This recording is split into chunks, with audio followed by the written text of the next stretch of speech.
I threw bullet juga dulu, jadi I didn't fit the standard saat itu.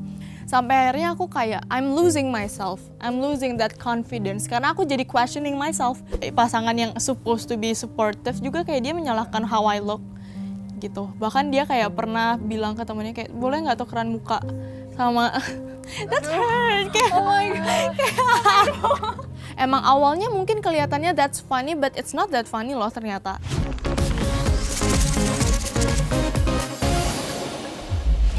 Halo sahabat Superius, perkenalkan nama aku Kezia. Nama aku Ara. Hari ini kita bersama dengan Kak Angelica Sherlock.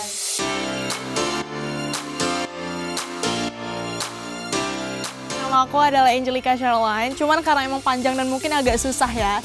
Jadi enaknya dipanggil CH aja. CH-nya tuh dari CHRYL di Sherlock itu.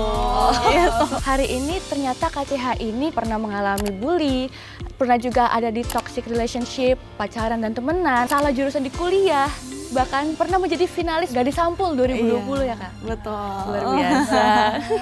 Guys, kalian bisa lihat kakak ini cantik banget, kayak Wah, terima positive vibes banget gitu ya. Kalau misalnya bahas tentang pertemanan nih, sekarang kan kayak kalau pertemanan itu cocok-cocokan gitu kan ya Kak. Menurut kakak, teman yang baik itu kayak gimana sih Kak? Oke, jadi memang karena ini adalah pengalaman aku juga ya dari dulu. I through a lot of toxic relationship.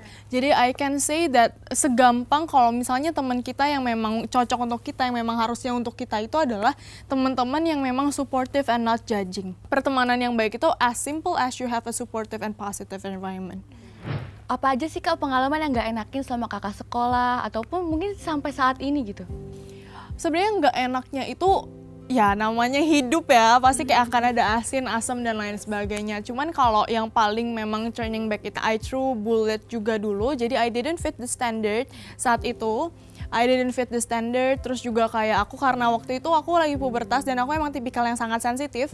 Jadi aku jerawatan dan itu yang bikin jadi dibully. Sampai akhirnya aku kayak I'm losing myself, I'm losing that confidence karena aku jadi questioning myself kayak iya kali ya gue beneran jelek kali ya, iya lagi ya kayaknya gue beneran not that worth kali ya gitu. Jadi emang awalnya mungkin kelihatannya that's funny but it's not that funny loh ternyata. I'm losing myself saat itu. Tapi kenapa aku nggak berhenti dibully? Because I don't speak for myself. Aku nggak berani untuk kayak jangan kayak gitu dong, you disrespect me, kayak aku nggak berani. Iya, nggak berani untuk kayak speak up gitu. Dan mungkin itu juga banyak kan dirasain sama remaja sekarang, kayak takut untuk speak up, takut untuk dijauhin karena mungkin ngerasa kayak kita baperan. Padahal kayak padahal kayak when you guys feel that is the joke itu udah kayak di luar batas and you feel disrespect, it means you have to speak to yourself. Selain itu, ada nggak sih kayak hal-hal toksik lain yang pernah dilakuin sama teman-teman kakak terhadap kakak gitu? Yang benar-benar nyakitin dan keinget banget sampai sekarang? Again ya, I always said that relationship itu nggak harus sama temen ya. Relationship yang kayak, let's say karena kita di remaja juga pasti kayak kita adalah ketertarikan sama lawan jenis. Dan akhirnya you build a relationship with that guy gitu. Dan itu juga yang aku nggak aware saat umur remajaku gitu. Aku belum cukup dewasa untuk bisa menerima dan tahu mana yang benar, mana yang salah, mana yang harus dan mana yang enggak. Jadi aku gampang termanipulasi gitu loh. Jadi kayak enggak kok itu nggak apa-apa, apa segala macam. Padahal kayak itu salah gitu. Dan akhirnya jadi toxic kan. Jadi toxic yang aku tahu nih aku ngerasa kayaknya itu salah deh. And then kayak dimanipulate kayak enggak kok itu benar gitu. And then I just come in that cycles yang kayak I know that is wrong gitu loh, tapi kayak karena get manipulate terus jadinya kayak oh iya mungkin nggak apa-apa gitu. Jadi kayak aku jadinya again karena nggak punya boundaries, nggak punya awareness, jadi kayak keikut dan keseret-seret sama hal-hal yang harusnya nggak harus gitu loh gitu. And that becomes so toxic. Jadi emang kena kanan kiri gitu loh, friendship and also relationship gitu makanya kayak that's hurt a lot. Kalian pernah nggak sih kayak ngerasain yang kayak aku rasain ini? Sebenarnya pernah dulu waktu SMP, aku tuh jerawatan di kelas 5 SD. Jadi gak tau ya, mungkin karena hormon juga, mungkin turunan juga, muka aku berminyak banget. Itu aku pertama kali jerawatan kayak ya udahlah paling hilang. Tapi sampai SMP parah banget, gede-gede, sampai sekarang juga masih. Itu sampai pernah dikatain kayak alveolus lah, kayak apa gitu yang bener-bener kayak jerawat gede-gede gitu loh. Makanya itu kayak awalnya waktu itu kayak stres gitu, gimana sembuhnya. Kalau kamu gimana? Kalau aku tuh gigi. Oh iya. Makanya ini yang pakai behel kan. Jadi bener-bener kayak berantakan banget. Ya itu juga salah satu termasuk yang bikin insecure parah sih selama sekolah. Ketidaksempurnaan itu justru adalah sesuatu hadiah yang bahkan Tuhan aja nggak punya. Pas dibully itu kakak pernah hopeless gitu nggak sih sehari-hari di sekolah gitu? Kayak sampai ada di momen dimana aku nggak mau ke sekolah hari ini gitu. Iya. 2019-2018 itu my rock bottom. Itu rock bottom aku banget karena aku di titik kayak I don't know myself, everyone hates me from my look gitu, dan terus juga kayak my pasangan yang supposed to be supportive juga kayak dia menyalahkan how I look gitu. Bahkan dia kayak pernah bilang ke temennya kayak boleh nggak tukeran muka sama that's hurt kayak oh my god aduh. Terus kayak aneh banget, judgy people tuh nggak akan sadar gitu loh kayak how that affects us gitu, ngerti gak sih? Kayak mereka cuman ngejudge dan ngerasa kayak ya udahlah itu kan opini gue, karena kita nggak pernah tahu kita ini berpengaruh apa sama orang gitu loh. Either kita bisa menyelamatkan hidupnya atau bahkan mengakhiri hidupnya, we never know. Karena dari kata-kata kita nggak pernah tahu loh orang itu sedang berjuang apa, orang itu sedang menghadapi apa. So just be kind gitu loh. Gitu. Apa akhirnya yang bikin kakak kayak udah deh kayaknya dihapus aja ini yang toxic relationship-nya, aku cari yang baru aja itu. Nah itu I think itu juga yang memang harus diperluin anak remaja saat ini, yaitu adalah awareness. Gitu, maybe we never aware kalau misalnya kita in the toxic relationship, karena kalau kita nggak tahu mana apa perbedaannya, apa perbedaan toxic relationship sama healthy relationship itu apa bedanya, kita nggak pernah tahu. Jadi aku waktu itu sampai akhirnya kayak aku mau itu adalah aku ngerasa aku nggak mungkin bisa gini-gini aja. I think that's God also yang talk to me kayak do something Ceha, I know that you can do something from your passion. Gitu, makanya dari situ kayak aku memutuskan, nggak tahu aku dapat dorongan dari mana, tapi itu aku tahu itu adalah ketakutanku yang Tuhan pakai gitu jadi kekuatanku, kayak Tuhan dorong aku untuk ikut jadi sampul. Kalau misalnya ya secara manusia, kalau misalnya secara manusia kita pikir kayak dengan jerawatan yang nggak fit the standard yang di masyarakat, mungkin akan jadi aneh dan jadi lelucon juga, kayak lo mau ikut gadis sampul yang notabene-nya gadis sampul adalah ajang kecantikan. Jadi kayak ya I kept pushing myself, and then akhirnya tahun itu langsung jadi gadis sampul gitu. Iya betul. I thought my story itu udah kayak beres, ya udah gue nggak selesai dibully. Ternyata enggak, kayak di masuk kuliah aku berdoa ya. Jangan pikir aku tidak berdoa memilih jurusan gitu loh. Mungkin ini relate kali ya, apalagi mau masuk kuliah. Jadi emang ada perasaan yang harus negeri, jadi aku ikut mandiri kan yang tes dari kampus, dan itu kayak yang mandiri. Terus udah gitu waktu zaman aku itu nggak bisa pindah jurusan, jadi aku nggak bisa ilmu komunikasi karena aku IPA. Oke, gue keterima di pertanian, yay, I'm so happy, euforia, bla bla segala macam. Jebret pas masuk kan kayak this is not me gitu loh. This is not me. Aku notice kayak this is not me, tapi kayak aku kept questioning myself and questioning God. Tuhan ini bukan Dede, aku kalau ngobrol sama Tuhan tuh pakainya Dede gitu kan. Tuhan ini bukan Dede gitu loh, kayak kenapa Tuhan izinkan Dede masuk ke sini? Ini bukan Dede, Tuhan tahu ini bukan Dede gitu loh. Terus kayak terus karena aku ngerasa Tuhan pasti masukin aku ke sini karena for a reason, so I keep searching that reason gitu loh. Jadi aku tetap bertahan kayak 2 tahun sampai akhirnya aku masuk rumah sakit. Terus juga aku sampai ke psikiater tuh minta tolong untuk kayak aku nggak ngerti gitu loh what happened to me gitu, karena aku nggak pernah ngerasain itu kan sebelumnya. Aku kayak rambut rontok apalah segala macam. Terus ya memang dari psikiater itu bilang kalau misalnya aku dilanjutin ya aku bakal depresi. Dari seminggu itu aku nyiapin perpindahan aku, daftar kampus lagi dan lain sebagainya. And it's not an easy journey juga, aku harus ninggalin Malang kota itu, temenin temen-temen aku, ninggalin pencapaian aku. Semuanya harus aku tinggalkan, terus ngulang dari awal. Oh my god, that is tough. At that time sebenarnya yang bikin aku hopeless dan sedih itu begitu pulang ke rumah, kan gap tuh, ada 6 bulan gap baru masuk ke kampus yang baru. Pada saat pulang ke rumah nggak ngerjain apa-apa, ngelihat kakak sibuk, adik sekolah gue nggak ngapa-ngapain, I just thought kayak I'm so unuseful gitu, kayak di titik itu.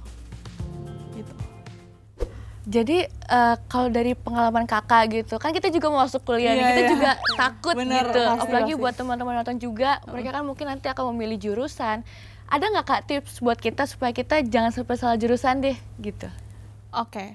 Yang pertama pasti ya harus kayak tahu what again, yang namanya remaja, aku masih ngerti banget umur 16, 17 yang mau masuk kuliah. Ini just search yourself, sukanya apa, maunya apa, passionnya apa, and then selalu involve God with everything you do gitu loh. Terus aku penasaran lagi, balik lagi sama cerita kakak pas selesai dari kampus itu udah keluar kan di rumah, overthinking dan segala macam. Nah, apa motivasi kakak buat kayak balik lagi back on track Oke, saat itu? It is a good question karena I thank God aku lahir dengan hati yang besar dan juga ambisi yang besar gitu. Jadi aku nggak akan berhenti di situ aja gitu. Jadi waktu itu tuh sekitar ada 6 bulan ya kalau nggak salah, baru aku masuk ke kampus yang baru. Itu 6 bulan itu aku benar-benar baca buku, aku beneran kayak dengerin podcast apa segala macam. Pokoknya aku kasih makan diriku gitu supaya aku nggak kosong gitu loh. Terus satu titik saat itu karena aku baca buku dan lain sebagainya, terus Tuhan tuh mengingatkan aku sama satu mimpiku yang memang aku udah mimpi kayak 3 tahun belakangan.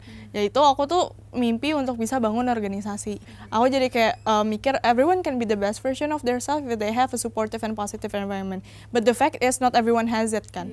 Gitu. Jadi aku kayak mikir apa ya yang bisa aku lakuin untuk bisa ngebantu orang-orang yang mungkin ngerasa yang sama kayak aku.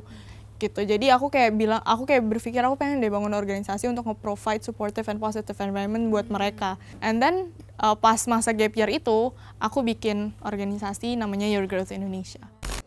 Hi, so I'm making an intensive WhatsApp group for you who wants growth in 2023. Dan sampai sekarang Your Growth Indonesia udah kayak ada 30 tim, I think. 30 tim. Dan itu kayak ada public relation-nya, ada apa segala macemnya. So Gitu. cool. Kakak masih 21 tahun. Keren banget sih. Berarti Tuhan tuh bantu kakak in so many ways. Yes. And answer-nya juga kayak di waktu yang gak dipikirkan banget gitu kan ya. Itu tuh kakak kalau doa tuh bener-bener kayak secara nggak langsung doa aja atau kayak kakak siapin waktu sendiri buat doa atau gimana? Kalau lagi di rock bottom waktu itu, aku benar-benar gak punya siapapun kan. So I just need God. Jadi kayak aku benar-benar kayak saat teduh, berdoa, nangis-nangis sama Tuhan gitu, iya. Jadi kayak Tuhan bikin I'm nothing. So I can ingat lagi sama Tuhan gitu kan. Jadi kayak aku berdoa, aku kayak minta petunjuk, aku nggak tahu, aku benar-benar kayak gak tahu Tuhan harus kayak gimana. Dia kayak mau ngingetin aku kalau misalnya you can do this alone loh. Gitu, but you have me gitu. Jadi aku berdoanya kayak bener-bener kayak teman aja, Tuhan nggak tahu lagi lah Dede harus kayak gimana, Tuhan tolong dong, yang kayak gitu. Dan kayak aku emang selalu minta petunjuk dan yang terbaik sih kalau dalam doa tuh kayak gitu. Gimana kakak ngerasain kehadiran Tuhan waktu di rock bottom ya kakak itu gimana? Aku sedih, tapi I don't feel nyerah gitu, enggak sih. Kayak iya aku sedih, iya aku depressed. Kayak aku masih punya that spark yang mungkin memang agak padam, tapi I know that is God gitu loh. Dan emang aku harus through that, aku sekarang kayak notice ya, ternyata I have to through all that yang aku udah ceritain, supaya aku bisa menerima berkat Tuhan yang Tuhan kasih ke aku hari ini. Let's say bangun Your Growth Indonesia, Tuhan mau kasih aku 500 pendaftar gitu. CH yang dulu mungkin gak akan siap untuk bisa menerima itu gitu. Dan Tuhan mempersiapkan aku dengan ya mungkin kayak let's say dibully, toxic relationship, supaya aku bisa siap untuk menerima berkat Tuhan lewat Your Growth Indonesia gitu. Jadi memang aku sampai berpikir kayak kesedihan yang Tuhan izinkan aku rasakan akan dibayarkan kebahagiaan yang sama besarnya yang dari Tuhan gitu loh. Tapi kuncinya harus setia sama perkaranya. Setia. Aku sangat bersyukur juga dilahirkan sama keluarga yang cinta Tuhan, yang selalu mengingatkan aku kayak how good He is. Dan apapun masalahnya kayak selalu bilang Tuhan itu baik. Tuhan itu baik. Tuhan selalu kasih kekuatan untuk aku karena menurutku nggak semua orang bisa kuat. God always give me that power untuk akhirnya empower others. Oke kak, ayat Alkitab apa yang ini menggambarkan kayaknya selalu relate sama ayat itu dan jadi pegangan kakak? Emang ada salah satu yang emang aku suka banget, yaitu adalah Roma 8 ayat 28 yang berbunyi, kita tahu sekarang bahwa Allah turut bekerja dalam segala sesuatu untuk mendatangkan kebaikan bagi mereka yang mengasihi Dia, yaitu bagi mereka yang terpanggil sesuai dengan rencana Allah. Itu kayak benar-benar mendefinisikan, ya mungkin emang aku ada sakit-sakit dulu, tapi itu bukan sakit, itu emang Tuhan lagi bentuk aku aja gitu, untuk kebaikan yang memang sudah Tuhan siapkan untuk aku.